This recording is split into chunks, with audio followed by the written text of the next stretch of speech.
خوبصورت جنگل میں بہت سارے جانور رہتے تھے، جن میں شیر اور ایک خرگوش بھی تھا۔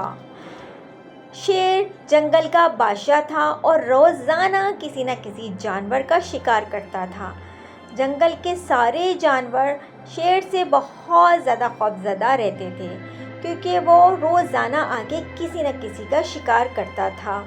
اسی طرح سے یہ سلسلہ چلتا آ رہا تھا، اس لیے تمام تر جانور خوفزدہ رہتے تھے کہ اب کس کی باری ہے اور اب وہ کس کو آ کے کھائے گا۔ یہ سلسلہ چلتا آ رہا تھا اور پھر کیا ہوا کہ جنگل کے راجا نے ایک فیصلہ کیا کہ اب میں شکار کرنے نہیں آؤں گا، بلکہ تم لوگ روزانہ ایک کر کے میرے پاس آؤ گے خود سے، میں پھر تمہیں کھاؤں گا۔ یہ فیصلہ سنتے ہی سب پریشان ہو گئے، اور جب خرگوش کی باری آئی تو وہ شیر کے پاس جانے سے پہلے ایک ترکیب سوچنے لگا۔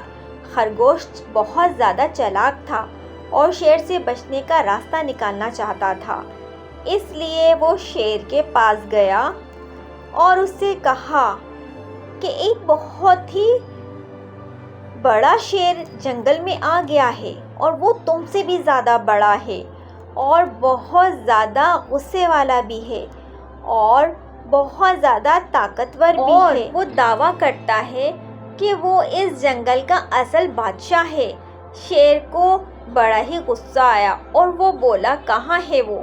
مجھے اس کے پاس لے کے چلو، میں بھی دیکھنا چاہتا ہوں کہ وہ کتنا طاقتور ہے، جو وہ یہ دعویٰ کرتا ہے کہ مجھ سے زیادہ طاقتور ہے اور وہ اس جنگل کا بادشاہ ہے۔ خرگوش یہ سن کے بہت خوش ہوا اور خوشی خوشی وہ اس کو لے کر چل نکلا۔ چلتے گئے وہ لوگ، آگے چلتے گئے۔ اس کے بعد کیا ہوا؟ اس کے بعد یہ ہوا کہ وہ اپنے مقصد میں کامیاب ہو رہا تھا، اس لیے وہ بہت زیادہ خوش تھا۔ آگے جاتے ہی ایک کنواں نظر آیا۔ شیر نے جب کنویں میں دیکھا تو اسے اپنا عکس نظر آیا۔ وہ سمجھا یہ دوسرا شیر ہے، اسے بڑا ہی غصہ آیا اور وہ دھاڑے مارتا رہا اور آگے بڑھا۔ اور پھر کیا ہوا؟ پتہ ہے کیا ہوا؟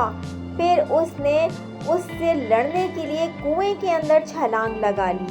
دور کھڑا ہوا خرگوش یہ دیکھ رہا تھا اور دل ہی دل میں خوش ہو رہا تھا، کیونکہ وہ اپنے مقصد میں کامیاب ہو رہا تھا، اس لیے وہ بہت زیادہ خوش تھا۔ دیکھتے ہی دیکھتے بچوں کیا ہوا کہ وہ جو شیر تھا وہ کنویں کے اندر چلا گیا، گر گیا کنویں کے اندر۔ تو اسی طرح سے جب وہ گرا تو پھر خرگوش کی تو جان بچ گئی نا۔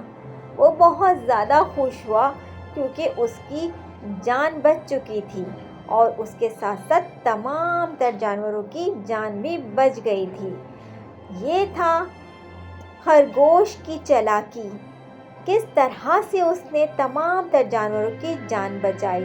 سارے جانور یہ دیکھ کے بہت خوش ہوئے اور بہت زیادہ اطمینان ہوا کہ ان کی بھی جان بچ گئی تھی، کیونکہ وہ بہت ظالم شیر تھا۔